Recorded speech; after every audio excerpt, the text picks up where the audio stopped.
Hi kids, welcome to A Day in the Life of Mr. Keller, but we're going to call today A Day in the Colonial Life of Mr. Keller.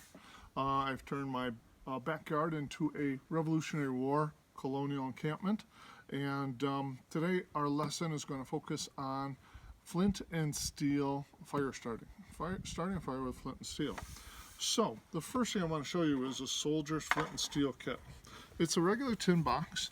This, if I was out in the field marching to keep it dry, I would melt some beeswax and put it around the side. So if this got in the water or in the rain, everything inside my kit would stay dry, would remain dry. So let's take a look inside here.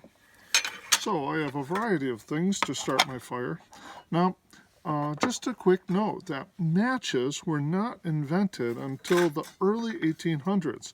And even then, matches were quite dangerous because of the chemicals that were in them. You could get really sick just breathing the fumes from them. So starting a fire before the 1800s and the 1700s, you're using flint and steel. So first thing I have is a very sharp flint. Flint can actually be so sharp, this stone, that it could be sharper than your parents' razor blades for shaving. The next thing I need is a piece of steel. Flint will strike steel, and bits of steel will come off and actually start on fire. And that's the actual spark that you get with flint and steel. Now, the spark is just going to land and go out. So I need it to land on something to keep it going. And that's where char cloth comes in.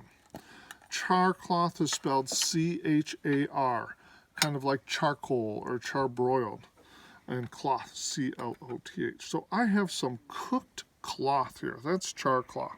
If I can drop a little spark in there, it'll nest and start glowing, and it will spread. I can then take this glowing piece of char cloth and put it in some tinder into this grass-like material.